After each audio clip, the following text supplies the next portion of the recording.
Continuamos entonces con la lectura del librito que se titula El mensaje del tercer ángel,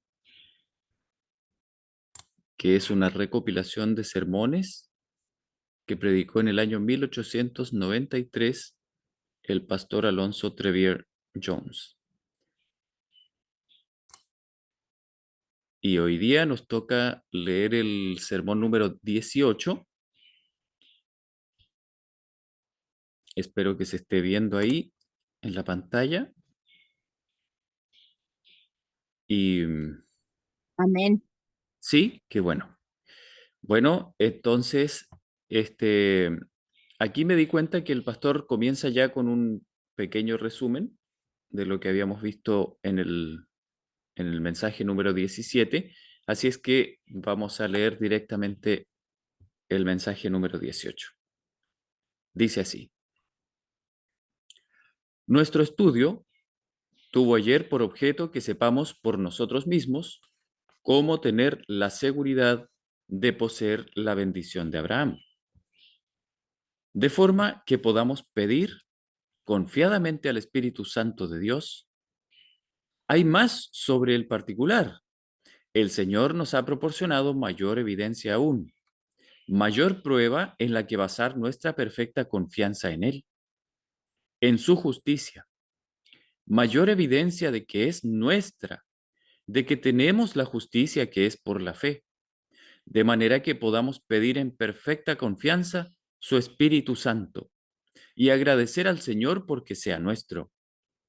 Recordad, el versículo dice así: Cristo nos redimió de la maldición de la ley, haciéndose maldición por nosotros, pues está escrito: maldito todo el que es colgado en un madero, para que en Cristo Jesús la bendición de Abraham alcanzara a los gentiles, a fin de que, por la fe, recibiéramos la promesa del Espíritu.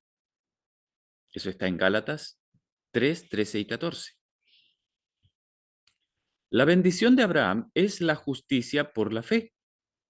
Hemos de poseerla a fin de poder recibir y tener la promesa del Espíritu, que también viene por la fe. Cuando tenemos la evidencia, la prueba, la perfecta obra de Dios, demostrándose en nosotros plenamente, diciéndonos que podemos pedir en perfecta confianza el Espíritu Santo, ¿no será nuestro privilegio que lo recibamos por la fe? ¿No podremos entonces agradecer a Dios por dárnoslo? Y porque falte solamente que Él lo manifieste cuando disponga, cuando en su providencia la ocasión lo requiera. Estudiemos pues otra evidencia que el Señor nos ha proporcionado. Consideradla juntamente a la que estudiamos anoche, de forma que podamos refrescar la memoria a propósito de lo que Él nos ha enseñado ya, y podamos fundamentar nuestra confianza estando seguros de nuestra posición, y para que podamos pedirle en plenitud de fe. Y cuando oramos, conforme a su voluntad, pidiéndole que nos dé aquello que nos prometió, Él nos oye. Esta es la confianza que tenemos en Él, que si pedimos alguna cosa conforme a su voluntad, Él nos oye. Y si sabemos que Él nos oye, en cualquiera cosa que pidamos, sabemos que tenemos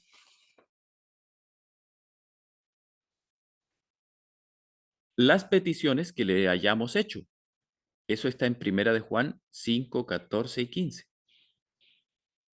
Así es como podemos agradecerle por habérnoslas concedido. Comencemos en Romanos 5:20. El punto principal, o más bien uno de los puntos principales del estudio de hoy, es la comprensión de cuál es el lugar que ocupa la ley en la justicia por la fe. ¿Qué lugar ocupa la ley de Dios en nuestra obtención de la justicia solo mediante Jesucristo? Esto no es más que otra fase de la misma idea que ayer consideramos en cuanto a la prueba que el Señor nos ha dado para que tengamos confianza al reclamar por la fe la promesa del Espíritu Santo. La ley, pues, se introdujo para que el pecado abundara. En otras palabras, según el texto que ya conocéis bien de Romanos 3:20, por medio de la ley es el conocimiento del pecado. ¿Por qué se dio la ley en tablas de piedra? ¿Cuál fue el primer propósito de darlas así? Alguien en la congregación dice, para mostrarnos lo que es el pecado, para que el pecado abundara, para que hubiera un conocimiento del pecado, para que el pecado se hiciera patente, para que se lo viera tal cual es.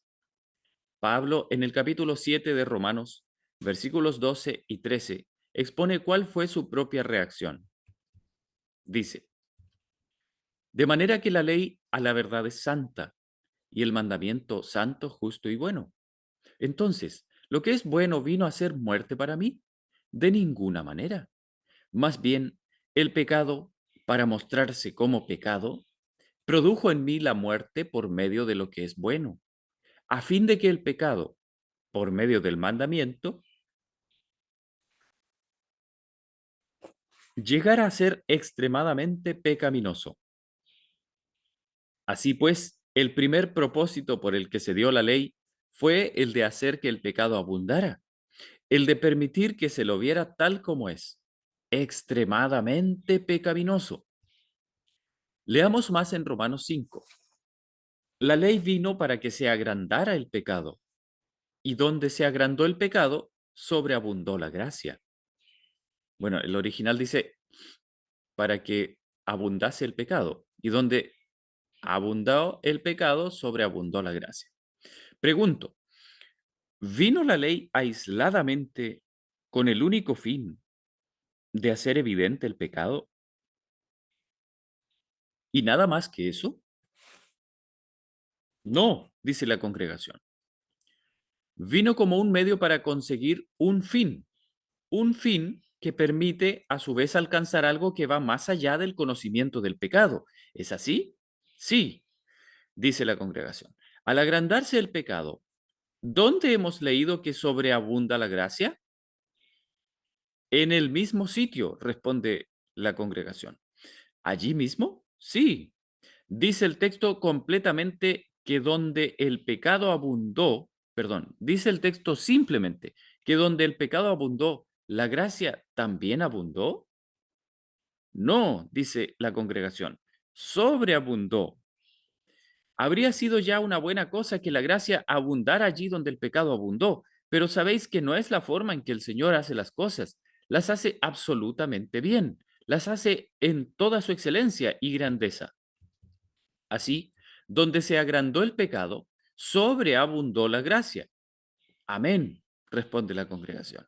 Por lo tanto, hermanos, cuando el Señor nos da mediante su ley el conocimiento del pecado, entonces en ese preciso momento la gracia es aún mucho más abundante que el conocimiento del pecado. ¿No es así? Sí. Seguimos. Por medio de la ley es el conocimiento del pecado. Eso dice Romanos 3:20. Y hemos visto que cuando la ley proporciona el conocimiento del pecado, en ese mismo momento y lugar, la gracia de Dios es mucho más abundante que el conocimiento del pecado. Ahora bien, cuando la ley proporciona el conocimiento del pecado, ¿quién trae con la convicción? La congregación dice el Espíritu de Dios. Antes de leer el texto que lo confirma, repasemos lo que hasta aquí tenemos. A la luz de lo que hemos leído, ¿qué vamos a obtener tras lograr el conocimiento del pecado? La congregación dice, gracia sobreabundante. Por consiguiente, no hay razón alguna por la que hubiéramos de desanimarnos a la vista de nuestros pecados. ¿No os parece? Jamás debiera suceder así. No importa qué alcance tenga el conocimiento del pecado, cuántos pecados nos sean revelados, traídos a nuestro conocimiento, porque allí mismo y en ese mismo lugar, en el hecho mismo y en ese punto de nuestra experiencia, la gracia de Dios sobreabunda más que todo nuestro conocimiento de los pecados. Repito, ¿os parece que nos habríamos de desanimar ante una cosa así? ¿No os parece que el Señor espera y desea que tengamos buen ánimo? Amén. Tened pues buen ánimo. Juan 16, 7 al 8 nos enseña la misma lección. Yo os digo la verdad. No dice la verdad y el Señor, perdón, nos dice la verdad y el Señor nos prometió. Conoceréis la verdad y la verdad os hará libres. Eso está en Juan 8:32. Os conviene que yo me vaya porque si no me voy, el consolador no vendrá a vosotros. ¿De quién está hablando? Del consolador, dice la congregación. ¿Es ese su nombre, el consolador? Sí, pero si me voy, os lo enviaré. ¿Os enviaré a quién? Al consolador. Y cuando él venga, convencerá al mundo de pecado. Ahora pregunto, ¿es el consolador el que convence de pecado? Sí, dice la congregación. ¿Es todavía el consolador cuando hace eso? Sí. Prestadme atención. A ver, denme un momento. Denme un momento que quiero hacer algo aquí.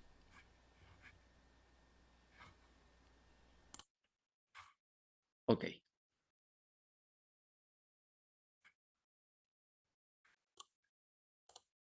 Ahora sí, voy a compartir otra vez.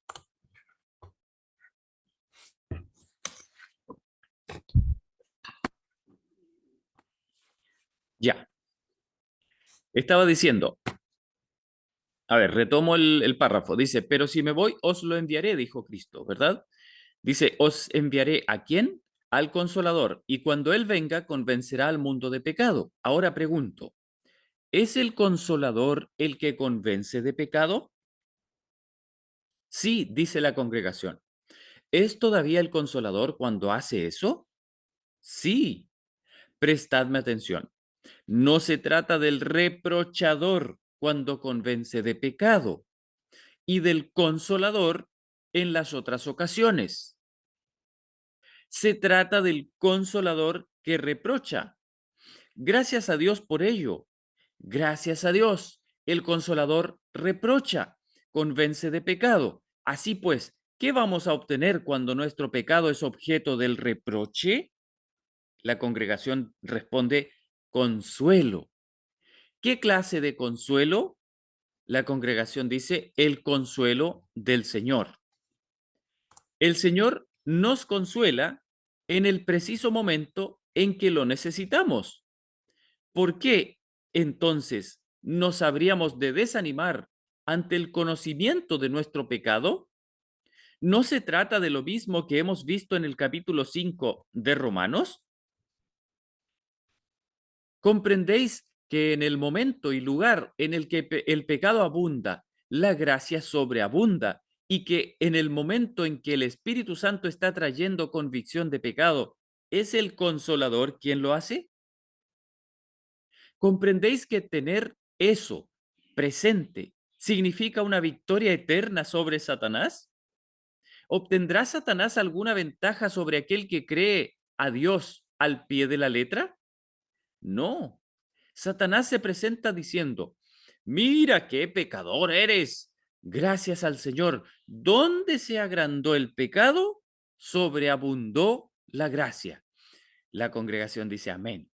Alguno dirá, tengo una convicción tan profunda de pecado. Siento como si nunca antes en mi vida,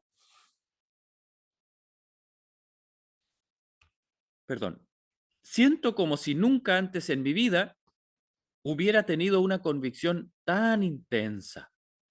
Bien, pues cabe dar gracias al Señor, ya que eso significa que nunca antes en nuestra vida habíamos tenido tanto consuelo. ¿Lo comprendéis? Debiéramos alabar al Señor continuamente porque así sea. Pero hay más en Romanos 5:20. ¿Cuál es su finalidad? Hemos visto primeramente que la ley hace que el pecado se engrandezca a fin de que la gracia sobreabunde, de forma que esa gracia nos lleve a Cristo. ¿Qué utilidad tienen ambas cosas? Para que, así como el pecado reinó para muerte, sabemos que es así, ¿no es cierto? La ley que el pecado hace que el pecado abunde a fin de que la gracia sobreabunde, para que, así como el pecado reinó para muerte, la gracia reine. ¿Qué significa así como? Significa tan ciertamente, de igual manera. No quiere decir eso, perdón, no quiere acaso eso decir que Dios va a hacer que esa sobreabundancia de gracia reine en nuestras vidas tan ciertamente como el pecado reinó en el mundo? La congregación dice sí. Pero observad, cuando la gracia reina de esa forma sobreabundante, ¿cuál es la comparación entre la liberación del pecado actual y la esclavitud precedente? La libertad es ahora mucho más abundante aún de lo que fue la esclavitud, para que así como el pecado reinó para muerte, la gracia reine por medio de la justicia para vida eterna, mediante nuestro Señor Jesucristo. Veámoslo ahora en su conjunto. La ley se introdujo para que el pecado abundara, a fin de que pudiésemos acceder a la gracia sobreabundante que allí mismo se manifiesta. Y esa gracia abunda por la justicia para vida eterna mediante Jesucristo, Señor nuestro. Por lo tanto, ¿con qué finalidad se introdujo la ley? Para llevarnos al Señor. ¿Para qué se introdujo la ley? Para llevarnos a Cristo. Sí, ¿lo comprendéis? Por lo tanto, si algún pecador en este mundo utiliza los 10 mandamientos con otro propósito que no sea llevar a Jesucristo, ¿qué tipo de propósito será ese? Equivocado, dice la congregación. Está pervirtiendo el designio de Dios al dar su ley. ¿No os parece?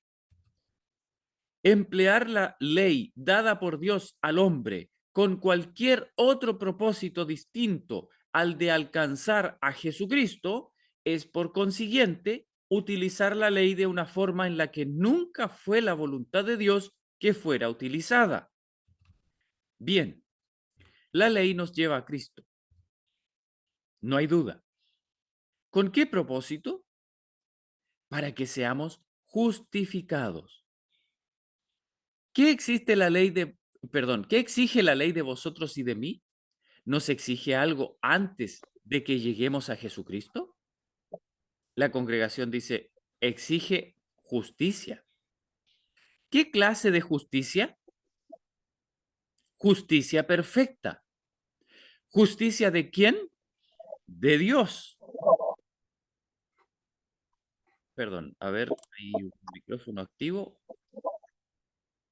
Ahí sí, ya. Disculpen que les desactive el micrófono. Me imagino que es involuntario. Ok, sigo leyendo entonces. A ver, ¿con qué propósito la ley entonces nos lleva a Cristo? Dice la congregación, para que seamos justificados. ¿Qué exige la ley de vosotros y de mí? ¿Nos exige algo antes de que lleguemos a Jesucristo? Exige justicia. ¿Qué clase de justicia? Justicia perfecta. ¿Justicia de quién? Justicia de Dios. Exclusivamente la justicia que Dios manifiesta en su propia vida, en su proceder. Sí. ¿Estará la ley satisfecha con menos que eso de vosotros y de mí? ¿Aceptará algo que sea inferior a eso, aún en el espesor de un cabello? No.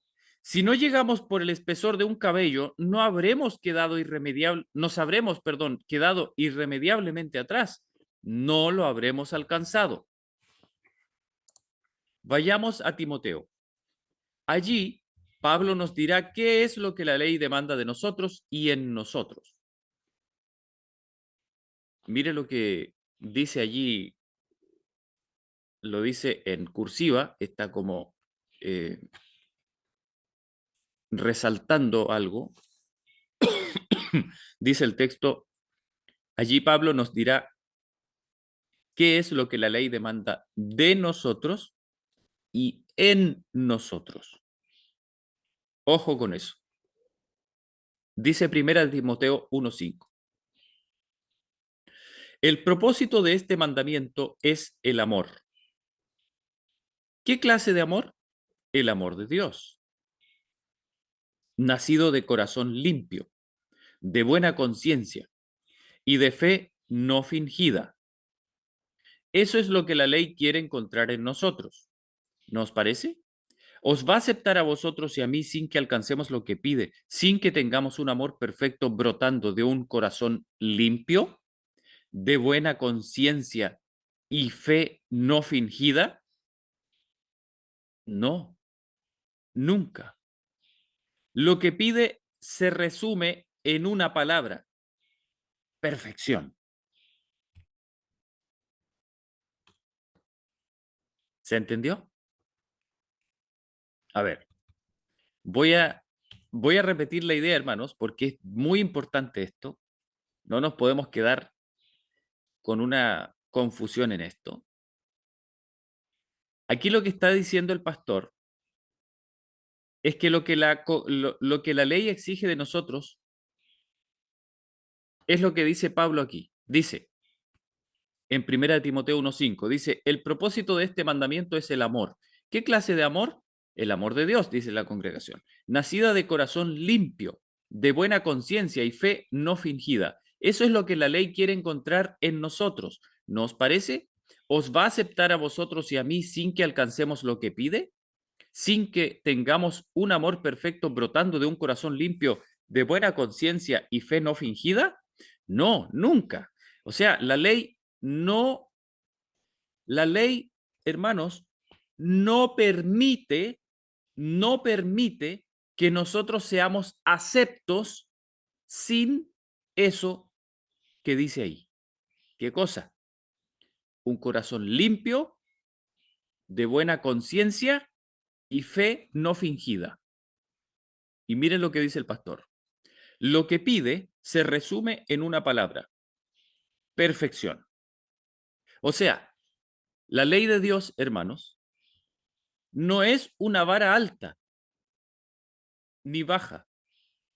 La ley de Dios es la expresión de la perfección del carácter de Dios. Eso es la ley de Dios. Y la ley de Dios no puede ser transformada ni cambiada, porque el carácter de Dios no puede ser transformado ni cambiado. Lo que la ley de Dios exige entonces es en una sola palabra: perfección. Que nos quede claro eso, que no se nos olvide. Miren lo que dice. ¿La tenemos? ¿Tiene alguien en este mundo un amor como ese que pueda satisfacer la ley? Y la congregación dice, no. ¿Posee el hombre por naturaleza una conciencia como esa? No. ¿Tiene esa clase de fe? No. Desde luego que no. Bien, pues la ley demanda eso de cada persona que puebla la tierra, sin excepción. Lo demanda de vosotros y de mí, de los habitantes de África y de todo ser humano en el mundo. No va a aceptar a nadie algo menor que eso. Pero ahora nos referimos, principalmente a nosotros. Así que la ley viene a vosotros y a mí y nos dice, quiero amor, amor perfecto, el amor de Dios. Lo quiero ver en vuestra vida en todo momento y quiero verlo manifestado procediendo de un corazón limpio, de buena conciencia y fe no fingida. En ese punto estamos. Alguno dirá, desde luego que no lo he alcanzado, pero hice lo mejor que podía. Pero la ley le responde, eso no es lo que yo pido. No pido lo mejor que puedes hacer, pido la perfección. Lo que pido no es lo que tú puedes hacer, no es tu justicia lo que pido, sino la justicia de Dios en ti. No es tu obra, sino la obra de Dios en tu vida. Eso es lo que la ley dice a todo ser humano. Así pues, aunque hubiese procurado escaparme aduciendo que hice lo mejor que podía, no me queda ya nada que responder. ¿No dice la Escritura para que toda boca se cierre? ¿Se dan cuenta, hermanos? ¿Qué es lo que la ley nos pide? Hermanos míos, yo quisiera hacer un énfasis aquí. La ley no nos pide una justicia lejana. La ley no pide de nosotros una justicia que está lejos de nosotros. La ley no se conforma con pedir perfección y que nosotros la quedemos mirando y digamos, bueno, yo no la tengo, pero allá está, en el cielo, y yo creo que está a mi nombre. Bueno, sigamos leyendo. Dice, pero en este punto aparece un silbo apacible diciendo, aquí tienes esta vida perfecta. Es la vida de Dios. Aquí tienes un corazón puro, una conciencia limpia, una fe no fingida. ¿De quién es esa voz? De Cristo. Es el Señor Jesús, quien vino y estuvo donde yo estoy, en la carne en la que vivo. Vivió en ella, manifestó allí el perfecto amor de Dios, la perfecta pureza del corazón, una conciencia limpia y esa fe sin fingimiento que es propia de la mente que hubo en Cristo. Cristo viene y me dice, sencillamente, ten, tómalo. ¿Os parece que satisfará la ley?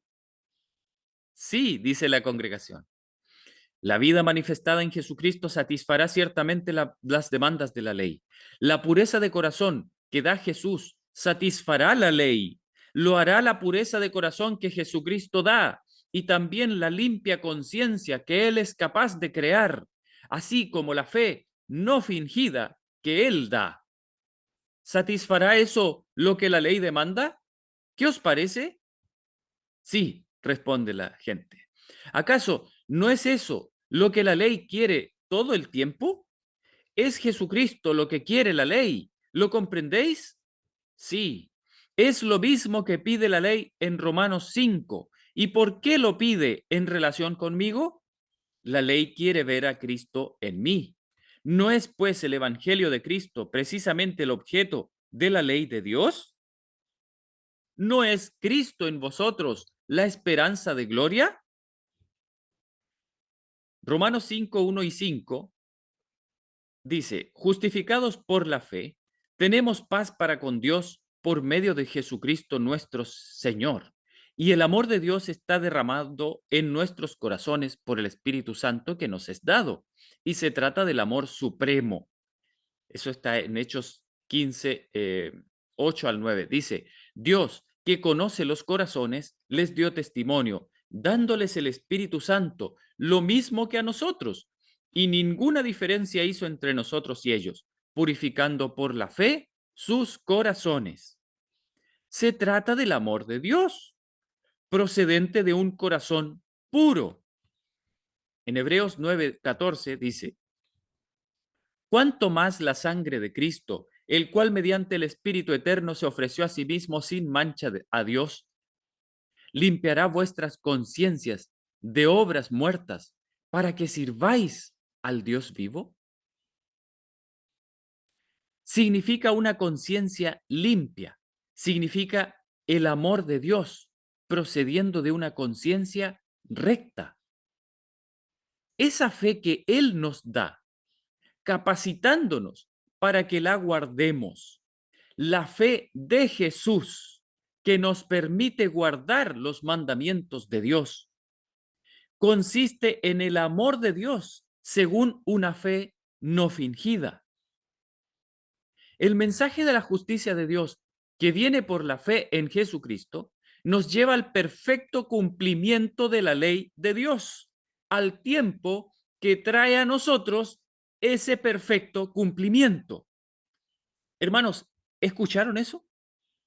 Yo les pido, por favor, si hay alguien que tenga sueño, que esté ahí medio escuchando subconscientemente, que por favor se despierte y que ponga atención a esto, hermanos.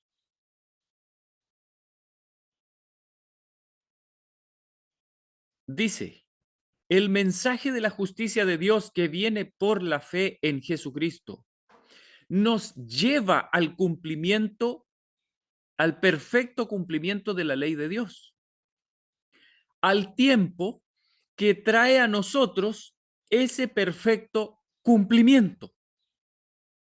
¿Comprendéis que es precisamente ese el único objetivo y finalidad del mensaje del tercer ángel?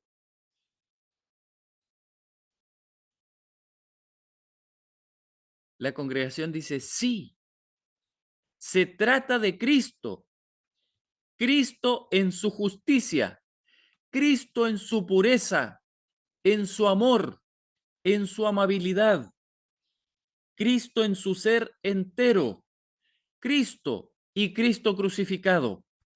Esa es la palabra, hermanos, buena en gran manera. Amén, dice la congregación. Así, cuando tenemos a Jesús, cuando lo hemos recibido por la fe, cuando la ley está ante nosotros o nosotros ante ella y hace su magna demanda de amor, decimos, aquí está, está en Cristo y Cristo es mío, procedente de un corazón puro. Aquí está, en Cristo, y Cristo me la ha dado. Me ha dado esa conciencia limpia. La sangre de Cristo la ha creado en mí. Y aquí está una fe no fingida, la fe en Jesús. Él me la ha dado y aquí está. Entonces, tal como nos dice el camino a Cristo, podemos acudir a Cristo ahora y ser limpios, permaneciendo ante Él, ante la ley, sin una traza de vergüenza o remordimiento. Maravilloso. Hermanos, cuando tengo lo que me pone en perfecta armonía con la ley de Dios, entonces estoy satisfecho y no puedo estar de otra manera.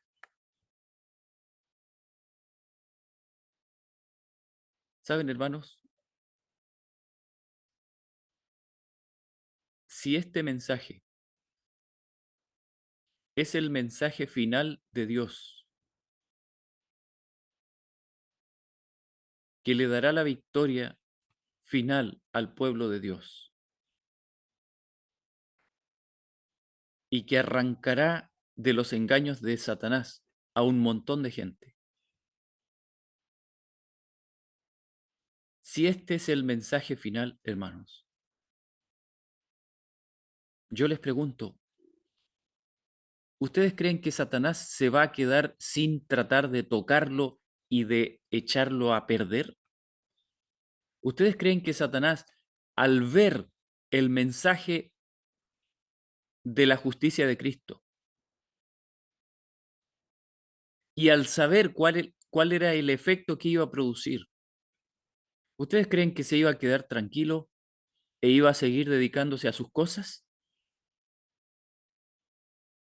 ¿Cuál creen ustedes entonces, hermanos, que es el centro de todos los ataques de Satanás en cuanto al mensaje? ¿Cuál creen ustedes que es el centro? Obviamente, hermanos, tiene que ser este el centro. Todos los esfuerzos para desbaratar, para retorcer, para...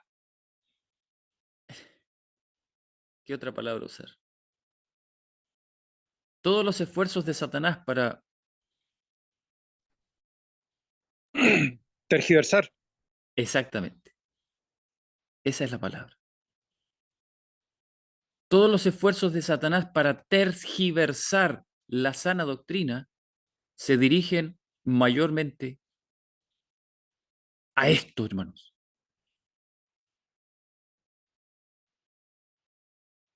Mayormente a esto.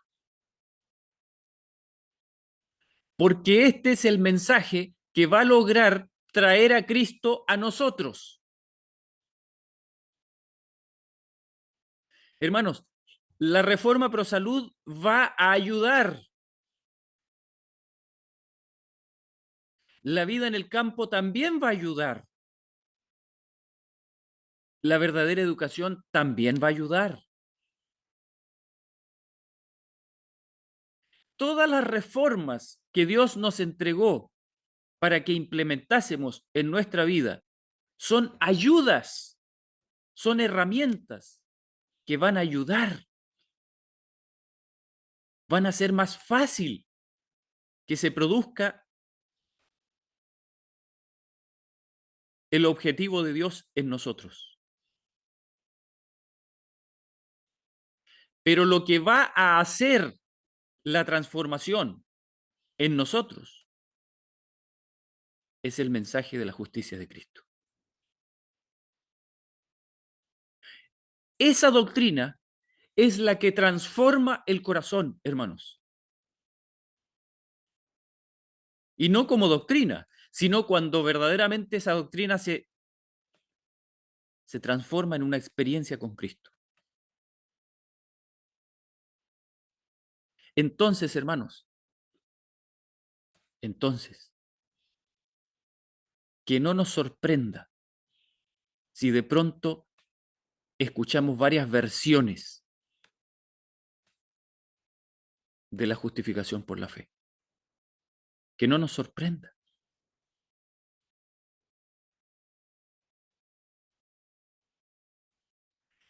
Hermanos, el pastor nos acaba de expresar aquí el objetivo último de todo esto. Es traer a Cristo a nosotros. Traer a Cristo a nosotros. Yo no sé de qué otra manera decirlo, hermanos. No sé de qué otra manera expresarlo. Que Cristo venga y se manifieste en usted. Ese es el mensaje. Ese es el objetivo. Esa es la finalidad de Dios. Eso es lo que Satanás acusó a Dios que no se podía hacer. Eso es lo que Satanás le dijo al universo entero. No se puede. Ellos no te aman. Tu ley no sirve. No se puede obedecer.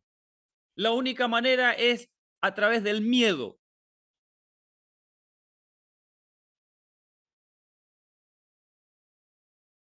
Y eso no es una obediencia verdadera. Tú eres injusto. No se puede. Si tú los dejas libres a ellos, ellos no te van a obedecer. No lo van a hacer.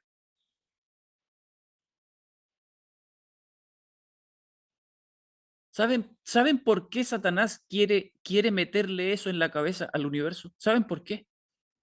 Hermanos, ¿ustedes han reflexionado alguna vez por qué Satanás está tan interesado en tratar de demostrar que no se puede obedecer la ley de Dios? ¿Saben por qué está tan interesado en eso?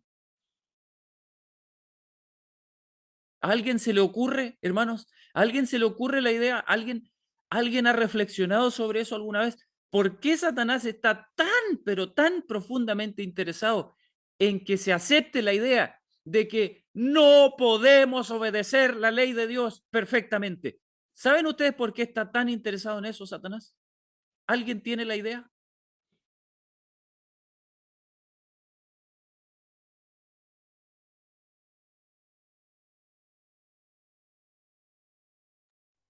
Porque no quiere que nosotros experimentemos el poder de Dios que nos da. Sí, sí, hermana Marlene, pero ¿por qué quiere eso? O sea, ¿por qué Satanás no quiere que eso suceda? ¿Por qué Satanás quiere demostrar que no se puede, que no podemos? ¿Por qué? Porque su orgullo no lo permitió también en él experimentar cuando lo llamaban al arrepentimiento los ángeles allá en el cielo y no quiso aprovechar de ese poder y Ok, reconocer que estaba mal. ok. Entonces cuando Satanás no quiso tener esa experiencia, cuando Satanás no quiso tener la experiencia de la obediencia, entonces, ¿qué tuvo que hacer Dios con él? ¿Qué hizo Dios con él? Lo destituyó. Lo sacó, ¿no es cierto? Lo sacó, lo echó del cielo. Lo echó del cielo. ¿Y qué? ¿Y ustedes creen que Satanás se quedó contento? No solamente lo echó del cielo, sino que Dios prometió que iba a tener que destruirlo. Pero primero, Dios se comprometió a demostrar que todas las afirmaciones de Satanás eran falsas. Por eso Dios no lo pudo destruir, porque si lo hubiera destruido, entonces la hermana White dice que hubiese quedado en el universo, hubiese quedado la semilla de la duda. Y esa semilla hubiese dado su cosecha después. Entonces, hermanos, miren, Satanás fue echado del cielo y fue condenado. Entonces, ahora, Dios viene y crea al ser humano para que el ser humano demuestre que en libertad, por amor, sí se puede obedecer perfectamente la ley del cielo, la ley de Dios. A ver, hermanos, ¿sabían ustedes que el Señor creó con esa finalidad al ser humano? ¿Sabían ustedes? ¿Habían leído alguna vez eso? ¿Se acuerdan cuando la Biblia dice, para gloria mía los he creado? ¿Saben ustedes lo que significa eso, para gloria mía los he creado? Hermanos, literalmente eso significa para que ellos reflejen mi gloria. ¿Y saben lo que significa reflejar la gloria de Dios? Significa ser como Dios en su carácter, en su justicia. O sea, comportarse como Dios se comporta. No significa tener el mismo poder que Dios. No, significa tener la misma perfección de carácter que Dios. O sea, con respecto a la ley moral, ser perfectos. Para eso Dios creó al ser humano. Esa es la finalidad del ser humano, que el ser humano le mostrase al universo que el carácter de Dios puede ser reproducido en sus criaturas por amor y en perfecta libertad. Entonces Satanás viene y como él no quiso, se negó, viene y acusa a Dios de ser injusto, de obligar a sus criaturas a obedecer una ley que no puede ser obedecida, al menos no en libertad. Entonces, Dios viene y dice, tú estás equivocado, tú estás mintiendo. Y Satanás dice, no estoy mintiendo, demuéstrame que estoy mintiendo. Entonces Dios dice, sí, te lo voy a demostrar. Te lo voy a demostrar a través de mis hijos. Y el universo entero está mirando. Entonces, ahora viene Cristo, hace su obra en la tierra, paga por nuestros pecados en la cruz, derrama su sangre preciosa, nos otorga su propia justicia y entonces nos abre las puertas para que nosotros vivamos esa justicia y demostremos en el Espíritu de Dios que Satanás estaba equivocado y que Dios tiene razón. Adivinen qué es lo que va a hacer Satanás. Satanás se va a dedicar el resto de sus días que le quedan a evitar que a algún ser humano se le ocurra traer a Cristo a su corazón. Se va a dedicar a eso y les va a meter una y otra falsedad. A uno les va a decir, sí, puedes traer a Cristo a tu corazón, pero eso es algo espiritual solamente, no es algo real. No es algo real, no, Cristo en el corazón son sentimientos solamente. es confianza nomás. Pero tu vida no puede llegar a ser como la de Él. No, no, no, no, no, no, no. Mira, tú esfuérzate lo más que puedas y el Señor te va a aceptar igual, porque total Él pagó todo. Pero no pienses que Él puede de alguna manera transformar tu corazón y hacerlo perfecto. No, no, no, no. Él no lo va a hacer. No. Él te acepta así nomás. Y a otros les mete en la cabeza la idea de, sí, sí, sí, tú puedes ser perfecto como Cristo. Mira, si tú te esfuerzas y tú te esfuerzas mucho, pero mucho, mucho, mucho, y sigues el ejemplo de Jesús y tratas de seguir todo lo que Él hizo, tú vas a lograr hacerlo. Hazlo, esfuérzate, anda adelante, esfuérzate, tú vas a poder. Tú, tú, tú puedes.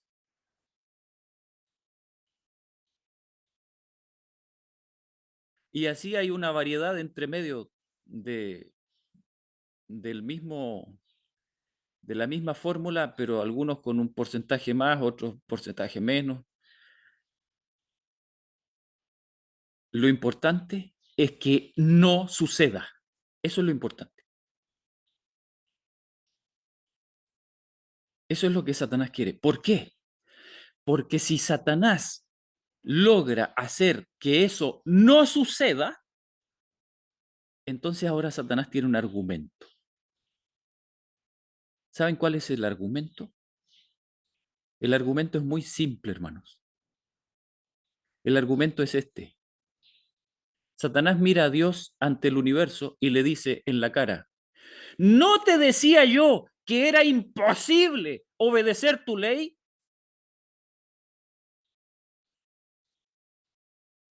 Y entonces Dios tendría que bajar la cabeza y decir, sí, tienes razón. Y Satanás le diría, ajá, ahora no me puedes destruir.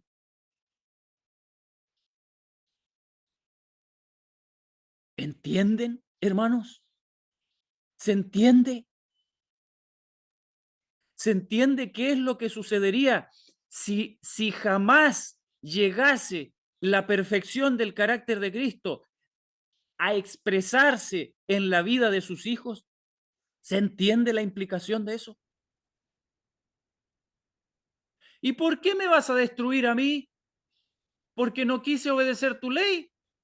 Si nadie puede, mira, estos que tú creaste para que reflejaran tu carácter y que llevasen la perfecta obediencia de tu ley en sus vidas por amor y en libertad, tampoco pudieron. Claro, y a ellos los va a llevar a la vida eterna y a mí no.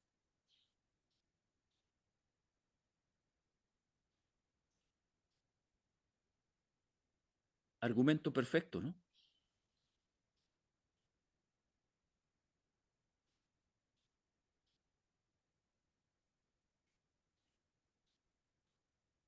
¿Se entiende, hermanos?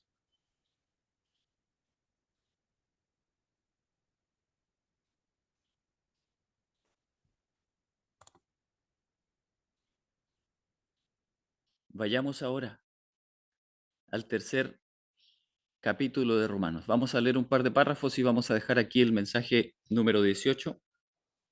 Dice, vayamos ahora al tercer capítulo de Romanos que describe todo el proceso en su conjunto para todo aquel que quiera simplemente leerlo.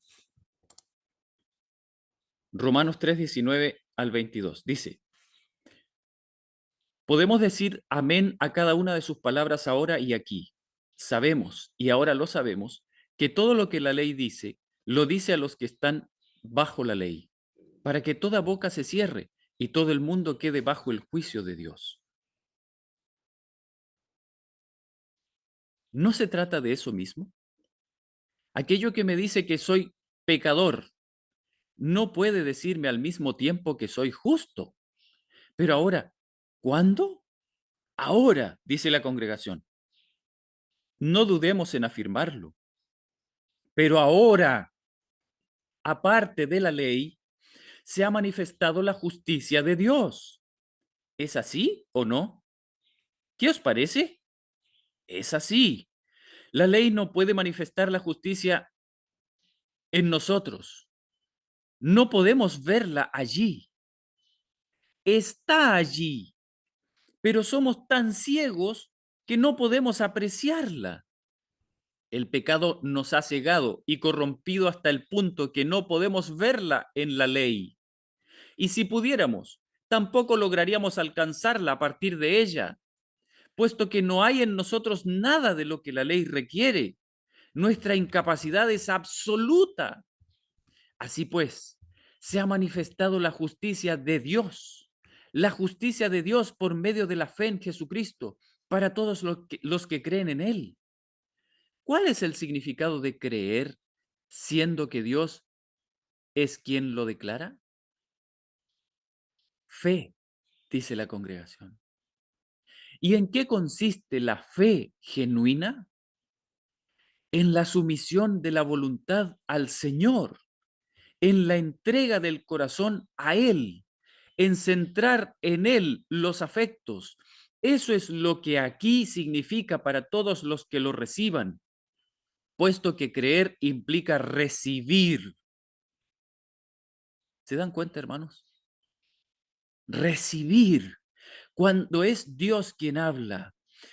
Leemos en Juan 1:12, mas a todos los que lo recibieron, a quienes creen en su nombre, les dio potestad de ser hechos hijos de Dios. La justicia de Dios por medio de la fe en Jesucristo para todos los que creen en Él, porque no hay diferencia. ¿Podemos tenerla todos esta noche? ¿Está a nuestro alcance? La tenemos si creemos. Tenemos pues ante nosotros el objetivo de la ley, llevarnos a Jesucristo a fin de que seamos justificados por la fe, de que seamos hechos justos por la fe, de que pueda ser nuestra su justicia, la justicia de Dios en Cristo. Bien, una vez que hemos alcanzado ese punto, ¿para qué sirve la ley? ¿Qué sentido tiene? Congregación dice, da testimonio. Exactamente. Leamos ahora la parte del versículo 21 que dejamos antes sin leer.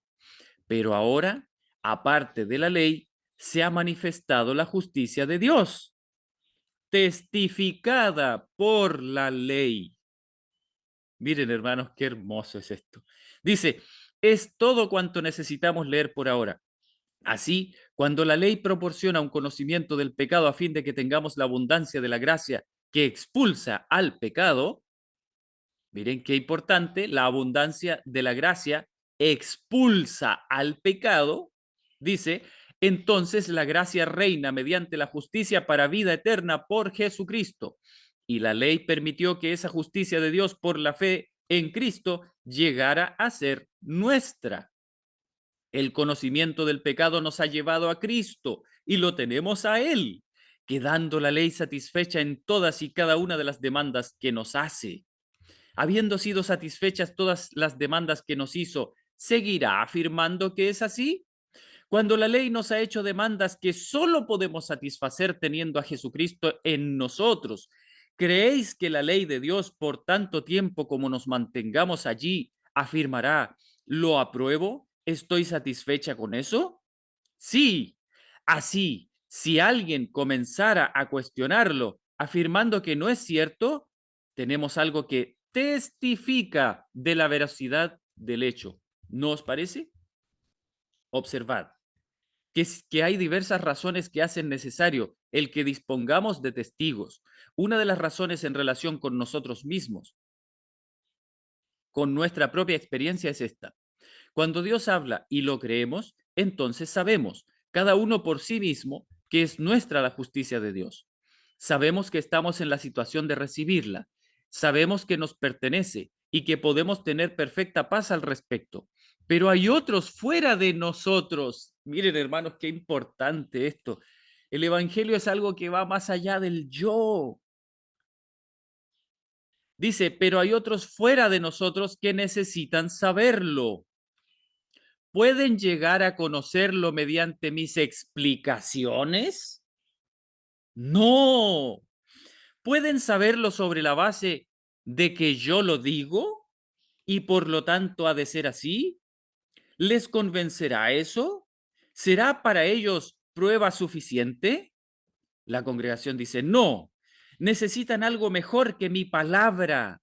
El Señor ha hecho provisión para esa necesidad y nos ha dado testimonio al que ellos pueden apelar, de forma que pueden ir y preguntar a esos testigos siempre que lo deseen para comprobar si lo que tenemos es o no genuino. No necesitan venir a preguntarnos a nosotros. Por supuesto, si lo hacen, les podemos explicar lo que el Señor nos ha indicado que digamos. Pero si eso no es suficiente, pueden ir y preguntar a esos testigos. Podemos decir, hay ciertos amigos míos que me conocen desde el nacimiento hasta el día de hoy. Me conocen todo el tiempo, mejor incluso de lo que yo me conozco a mí mismo. Y si quieres más que esto que te digo, ve y pregúntales. Ellos te lo dirán. ¿Cuántos de estos testigos hay? La congregación dice 10. ¿Son dignos de crédito? ¿Dirán la verdad? Son verdad en sí mismos. La verdad. Salmos 119, 142. Es imposible que testifiquen otra cosa que no sea la verdad. Cuando afirman que la demanda está satisfecha, quedo más que feliz. Eso bastará para cualquiera en el universo. Por tanto, si alguien profesa creer en Jesucristo y reclama la justicia de Dios que viene al que cree en Él, ¿será su profesión suficiente testimonio para el mundo? No, dice la congregación. ¿Bastará con nuestra palabra? No. Algunos dirán, incluso muchos, creemos en el Salvador, tenemos el derecho a su perfecta justicia y santificación. No he pecado desde hace 10 años y la tentación no tiene en mí efecto alguno. Sé que es así. Bien. ¿Y cómo lo sabes? Ah, lo siento en el corazón. Mi corazón me lo dice, me lo viene diciendo desde hace años. Pero eso no es evidencia en absoluto, ya que engañoso es el corazón más que todas las cosas y perverso, ¿quién lo conocerá? Jeremías 17:9. Dice el Señor que el corazón es engañoso más que ¿cuántas cosas? Todas las cosas. ¿Estáis seguros? Sí. ¿Más que el propio Satanás? Sí. ¿Es el corazón realmente más engañoso que todas las cosas? Sí. Así lo declara el Señor. Sea que lo entendamos o que no, es aún más engañoso que Satanás. Mi corazón me engaña más rápidamente y con mayor frecuencia que el propio Satanás. Entonces, cuando alguien afirma que lo siente en su corazón, ¿podemos tomarlo como una evidencia sólida y fiable? Cuando mi corazón me dice que soy bueno, ¿qué es lo que está haciendo? Engañando. Salomón dijo que el que confía en su propio corazón es un necio. Proverbios 28:26. Es el tipo de necio que se engaña a sí mismo. Así pues, no podemos poner nuestra confianza en cosas como esa, en asuntos de tal trascendencia. Necesitamos una evidencia más consistente que el corazón humano a fin de saber si realmente si realmente uno ha recibido la justicia de Dios, si vive rectamente y está preparado para el juicio, si realmente no pecó en los últimos 10 años o si está santificado hasta haber quedado fuera del alcance de toda tentación. Necesitamos un fundamento más sólido, pues el propio Jesús vivió años en esta tierra y mientras estuvo aquí nunca estuvo libre de tentación. Ningún cristiano lo está mientras viva aquí. Esa evidencia no es pues en absoluto suficiente. Queremos algo mejor que eso. Ya, hermanos, creo que va a seguir profundizando en esta idea hasta el final, así que lo vamos a terminar aquí. ¿Ok? Ya son las 6:40 y vamos a seguir el próximo miércoles entonces reflexionando en ese testimonio que da la ley acerca de la justicia de Cristo en nosotros. ¿Ok? Es un tema precioso, hermanos. No se lo pierdan. Vamos a dejar de compartir. A ver, voy a retomar desde...